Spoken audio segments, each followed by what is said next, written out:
Hello friends, எல்லாருக்கும் வணக்கங்க. இன்றைக்கி நம்ம சேனலில் ஒரு இன்ட்ரெஸ்டிங்கான விளாக் தாங்க பண்ண போகிறோம். வாங்க வீடியோக்குள்ளே போகலாம். இது வரைக்கும் நம்ம எம்இ ஸ்பேசி தமிழ் கிச்சன் சேனலை சப்ஸ்கிரைப் பண்ணலைன்னா சப்ஸ்கிரைப் பண்ணிக்கோங்க, பெல் ஐக்கானை கிளிக் பண்ணிக்கோங்க. இன்றைக்கி வந்துட்டு சேனக்கிழங்கு கோல்டன் ஃப்ரை பண்ண போகிறோங்க. அப்புறம் வந்துட்டு காலையில் சீரகச்சம்பா அரிசியில் வெண்பொங்கல் பண்ண போகிறோம். அது ரொம்பவே எம்மியாக இருக்குங்க சீரகச்சம்பா அரிசியில் நீங்கள் வெண்பொங்கல் பண்ணி சாப்பிட்டாக்க. அப்புறம் வந்துட்டு ஈவினிங் ஸ்நாக்ஸாக பன்னீர் 65 பண்ண போகிறோம். இப்போ காலையில் எழுந்திரிச்சு குளிச்சுட்டு பூஜை ரூமில் போய் விளக்கேற்றிட்டு நம்ம கிச்சனுக்கு வந்தாச்சு. எப்போவுமே நைட்டே கிச்சனை க்ளீன் பண்ணி வச்சுட்டு படுக்கிறதுனால காலையில் வேலை ரொம்பவே ஈஸியாக இருக்குங்க. இப்போ பால் காய்ச்சறதுக்காக சட்டி அடுப்பில் வச்சாச்சு. பால் காய்ஞ்சிட்ருக்கு. டீக்கு வந்துட்டு நான் என்ன செஞ்சுருக்கேன் அப்படின்னு சொன்னால் இஞ்சி, அப்புறம் வந்துட்டு மிளகு, ஏலக்காய் 3மே தட்டி வச்சுருக்கேங்க. 1 இன்ச் வந்துட்டு மிக்சி ஜாரில் ஓட விட்டு எடுத்து வச்சுருக்கேன். பால் காஞ்சு வரட்டும். இந்த மிளகு, ஏலக்காய், இஞ்சி 3 கலந்து போட்டோம்னா அது டேஸ்ட் ரொம்ப நல்லா இருக்குங்க. ஹெல்த்துக்குமே வந்துட்டு ரொம்பவே நல்லது. இப்போ நாம் மிளகு, அப்புறம் வந்துட்டு முந்திரி பருப்பு இது எல்லாமே போட்டாச்சு. குக்கர் அடுப்பில் வச்சுட்டு இப்போ இஞ்சி பொடியாக கட் பண்ணி இஞ்சி சேர்த்தாச்சுங்க. 1 ஸ்பூன் சீரகம் சேர்த்தாச்சு. சேர்த்துட்டு நல்லா வதக்கி விட்டுக்கலாம்.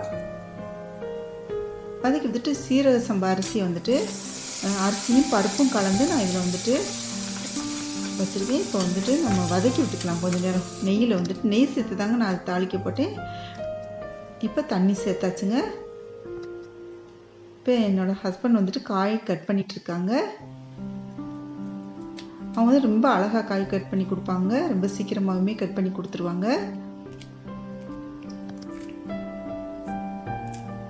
நம்ம எப்போவுமே பாருங்களேன், காலையிலே குளிச்சுட்டு நம்ம வேலையை ஆரம்பித்தோம் அப்படின்னா அன்றைக்கி ஃபுல்லாகவே ஃப்ரெஷ்ஷாக இருக்குங்க. எப்போவாச்சும் நீங்கள் கொஞ்சம் லேட்டாக குளிச்சிங்க அப்படின்னு சொன்னால் அன்றைக்கி ஃபுல்லாகவே ரொம்பவே சோம்பேறியாக இருக்கும். எப்போவுமே காலையில் குளிச்சுட்டு விளக்கேற்றினா அந்த வீட்டே வந்துட்டு ரொம்பவே லட்சுமிகரமாக ரொம்ப நல்லா இருக்குங்க. இப்போ காய் கட் பண்ணி முடிச்சிட்டாங்க. இப்போ இதே டயத்தில் வந்துட்டு வெண்பொங்கல் ரெடி ஆகிடுச்சுங்க. எம்மியாக இருக்குங்க. பார்க்கவே அவ்வளோ சூப்பராக இருக்குது. வெண்பொங்கல் வந்துட்டு நல்லா கலந்து விட்டாச்சு. இந்த பாசிப்பருப்பு, இந்த சீரகச்சம்பா அரிசியும் கலந்து இந்த வெண்பொங்கல் வந்துட்டு அவ்வளோ அருமையாக இருக்குங்க. இது நம்ம கலந்து விட்டுக்கலாம். அந்த நம்ம பொடியை கட் இஞ்சி, முந்திரி பருப்பு இது எல்லாமே கீழே இருக்குங்க. கீழே நல்லா கலந்து விட்டுட்டோம்னா சூப்பராக இருக்கும். பாருங்கள், ரொம்பவே எம்மியாக இருக்குது.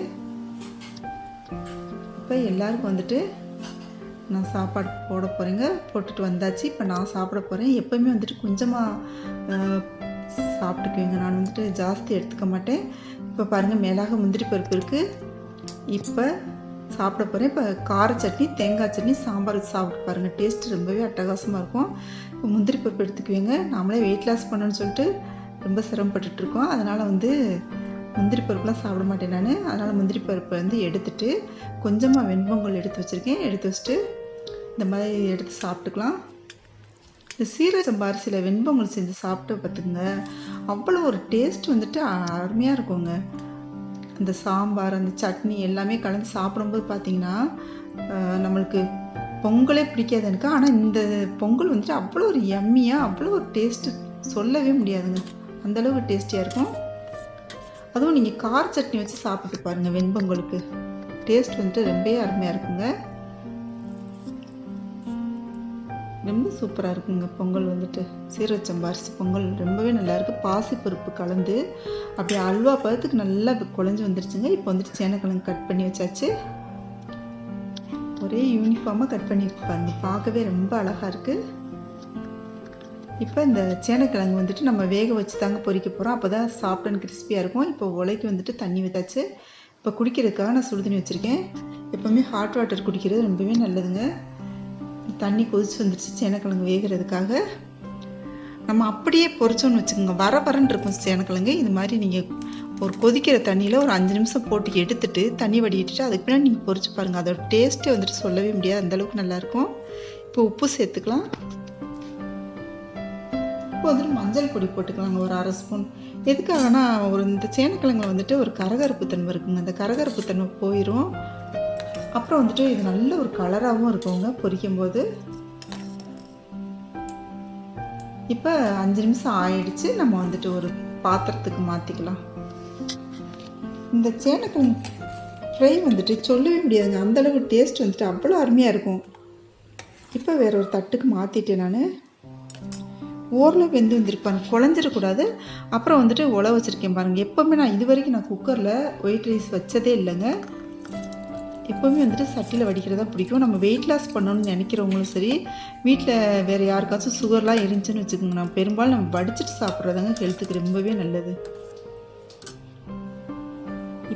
இப்போ நல்லா வடிகட்டியாச்சு. ஜூஸ் வடிகட்டியில் வச்சுட்டு நான் தண்ணி ஈரம் எல்லாம் போக வடிகட்டிட்டு இப்போ வந்துட்டு சட்டியில் எண்ணெய் ஊற்றி எண்ணெய் காஞ்ச பின்னாடி அந்த சேனக்கிழங்கு அதில் சேர்த்தாச்சுங்க. இது எப்படி இருக்குன்னு சொன்னால், வெளியே வந்துட்டு ரொம்பவே கிறிஸ்பியாக இருக்குங்க, உள்ளே வந்துட்டு சாஃப்டாக இருக்கும். அவ்வளோ நல்லா இருக்குங்க சேனக்கிழங்கு பொரியல். சாம்பார் சாதத்துக்கு வச்சு சாப்பிட்டீங்கன்னு வச்சுக்கோங்க, எல்லாத்துக்குமே அவ்வளோ மேட்சாக இருக்குங்க. வெரைட்டி சாதம் எல்லாத்துக்குமே. இப்போ கொஞ்சம் போர் அடிக்கிற நேரம் நம்ம டைனிங் ஹாலில் போய் கொஞ்சம் நின்றுட்டு வந்துடுவேங்க. இப்போ வந்துட்டு வெண்டைக்காய் பச்சடி. எப்போவுமே எங்கள் வீட்டில் சாம்பார் வச்சா கண்டிப்பாக வெண்டைக்காய் பச்சடி வைப்போங்க. இது கொஞ்சம் புளிப்பும் இனிப்பும் கலந்த டேஸ்ட்டில் ரொம்பவே நல்லாயிருக்கும். அப்பப்போ வந்துட்டு நான் டைனிங் ஹாலில் வந்துட்டு கொஞ்சம் நின்றுட்டு கொஞ்சம் ஃப்ரீயாக நின்றுட்டு போவேன். அந்த பக்கம் பால்கனி தோட்டம் இருக்கு இல்லையா, அந்த பக்கம் கதவு திறந்துருக்கும், கொஞ்சம் நேரம் திறந்து வச்சுருப்போம். அதனால் இங்கே வந்து கொஞ்சம் ரிலாக்ஸாக இந்த இடத்துல வந்து நின்றுட்டு போவீங்க. நம்ம எப்போவுமே கிச்சனே நின்றுட்டு இருந்தால் நம்மளுக்கே ஒரு மாதிரியாக இருக்கும். கொஞ்சம் நேரம் வந்து ரிலாக்ஸ் பண்ணிட்டு போயிடலாம். அங்கே வெந்துட்டுருக்க டைமில் இப்போ வந்துட்டு சாதம் கொதிச்சிருச்சு.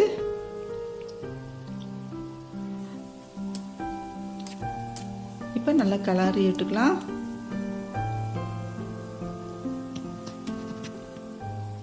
இப்போ சாதம் வந்து வெந்துக்கிட்டு இருக்குங்க. பொங்க ஆரம்பிச்ச முன்னாடி நம்ம சிம்மில் வச்சு விட்டுறணுங்க. சிம்மில் வச்சுட்டா பொங்கி வெளியிலலாம் கொட்டாது.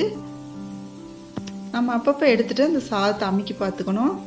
அமைக்கி பார்த்துட்டு நம்மளுக்கே தெரிய ஆரம்பிச்சிருங்க. ஒரு 2 தடவை நீங்கள் வடித்து பார்த்தீங்கனாலே இது வடிக்கிறதுமே ரொம்பவே ஈஸிங்க. இப்போ நான் உங்கள்கிட்ட செஞ்சு காட்ட போகிறேன் எவ்வளோ ஈஸியாக வடிக்கிறது அப்படின்னு சொல்லிட்டு. இப்போ பாருங்கள், நம்ம அப்பப்போ பார்த்துக்கணுங்க, ரொம்ப கருகிராமல் இருக்கணும். நல்ல கோல்டன் கலரில் பார்க்கவே கண்ணை பறிக்கிது பாருங்கள் சேனக்கிழங்கு. அவ்வளோ அருமையாக இருக்குது. இந்த சேனக்கிழங்குல இருந்த அந்த கருப்பு அந்த சாதத்தில் வந்துச்சு, அந்த சேனக்கிழங்கு ஒரு இது வந்துட்டு அந்த மாதிரி இதாகிருக்கு. அது நம்ம எடுத்து போட்டுக்கலாம். இப்போ வந்து சாதம் நல்லா வெந்து வந்துருச்சுங்க. இப்போ வந்து கிளிப்பு, துணி காயப்போட கிளிப் வச்சுருக்கோம் இல்லையா, இது வந்து 4 பக்கம் மாட்டிக்கலாம். இது சாதம் வடிக்க தெரியாதவங்க கூட ரொம்பவே ஈஸியாக வடிச்சிடலாங்க. இப்போ பாருங்கள், நம்ம சிங்க் வந்து நம்ம சுத்தமாக தானே வச்சுருப்போம். நம்மளோட வீட்டில் சிங்க் சுத்தமாக இருந்துச்சு அப்படின்னு சொன்னால் நம்ம இப்படியே வடிச்சு விட்டுக்கலாம். ரொம்பவே ஈஸியாக வடிச்சு விட்டுலாங்க. இப்போ பாருங்கள், இது நல்லா வெந்து வந்துருச்சு சேனக்கிழங்கு. இப்போ தனியாக எடுத்து வச்சுட்டு இந்த வடச்சட்டில் இருக்க எண்ணெயை வடித்து வச்சுட்டு இப்போ ஒரு 15 பூண்டு பற்களை தோலை தட்டிட்டு தோல் எடுத்துட்டு இந்த மாதிரி வதக்கி விட்டுக்கலாங்க. இதோட டேஸ்ட் பார்த்துக்குங்க, அவ்வளோ அருமையாக இருக்கும். இந்த பூண்டு இது எல்லாமே சேர்றது. இப்போ 1/2 ஸ்பூன் மிளகாய் பொடி, 1/2 ஸ்பூன் மஞ்சள் தூள் போட்டாச்சு. இப்போ இந்த சேனக்கிழங்கு ஒன்றா சேர்த்துக்கலாம். சேர்த்துட்டு நல்லா பிரட்டி விட்டுக்கோங்க. பாருங்கள், இந்த டேஸ்ட்டு அவ்வளோ அருமையாக இருக்குங்க. நல்லா கிளறி விட்டாச்சு. பார்க்கவே கண்ணை பறிக்குது பாருங்கள். இந்த சேனக்கிழங்கோட ஃப்ரை வந்துட்டு கோல்டன் ஃப்ரை. இப்போ வந்துட்டு சோம்பு பவுடர் ஒரு 1/2 ஸ்பூன் போட்டுக்கலாம். எப்போவுமே இந்த உருளைக்கிழங்கு சேனக்கிழங்கு வறுக்கும் போதெல்லாம் பார்த்தீங்கன்னா இந்த சோம்பு பவுடர் போட்டால் ரொம்பவே நல்லாயிருக்கும். இப்போ உப்பு சேர்த்துக்கலாங்க. நம்ம ஆல்ரெடி வந்துட்டு சேனக்கிழங்குல உப்பு சேர்த்துருக்காங்க, கொஞ்சமாக சேர்த்துருக்கேன். பாருங்கள், இங்கே ரெடி ஆயிடுச்சு பச்சடி. இங்கே சாம்பார் ரெடி ஆயிடுச்சுங்க.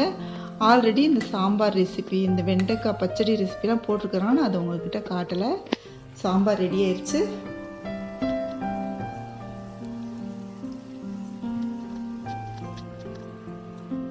எப்பவுமே இந்த சாம்பார் வைக்கும்போது பார்த்தீங்கன்னா கொஞ்சம் இனிப்பு புளிப்பு கலந்து ஏதாச்சும் ஒரு பச்சடி செஞ்சோன்னா சாப்பிட்றதுக்கே ரொம்பவே சூப்பராக இருக்குங்க. இப்போ வந்துட்டு சாதம் வடிச்சாச்சு. அடுத்து வந்துட்டு ஒரு பக்கம் சாம்பார் ரெடி ஆயிடுச்சு, ஒரு பக்கம் எல்லாமே முடிஞ்சுங்க. சேனக்கிழங்கு ஒரு இது வந்துட்டு பன்னீர் 65ங்க. நான் வந்துட்டு இது இன்னொரு வீடியோவில் காட்டுறேன். பன்னீர் 65 ஈவினிங் ஸ்நாக்ஸுங்க, டீ டைம் ஸ்நாக்ஸு. அவ்வளோ அருமையாக இருந்துச்சுங்க இந்த பன்னீர் ஸ்நாக்ஸ் வந்துட்டு. என்ன அப்படின்னு சொன்னால், வெளியே கிறிஸ்பியாகவும் உள்ளே வந்துட்டு சாஃப்டாகவும் அவ்வளோ அட்டகாசமாக இருந்துச்சு இதோட டேஸ்ட்டு. உங்களுக்கு இந்த வீடியோ பிடிச்சிருந்துச்சுன்னா நம்ம சேனலை இது வரைக்கும் சப்ஸ்கிரைப் பண்ணலாம், சப்ஸ்கிரைப் பண்ணிக்கோங்க. பெல் ஐக்கானை கிளிக் பண்ணிக்கோங்க. ஃப்ரெண்ட்ஸ்க்கு ஷேர் பண்ணுங்கள், லைக் பண்ணுங்கள். எப்படி இருந்துச்சுன்னு சொல்லிட்டு கமெண்ட் பண்ணுங்கள். தேங்க்யூ.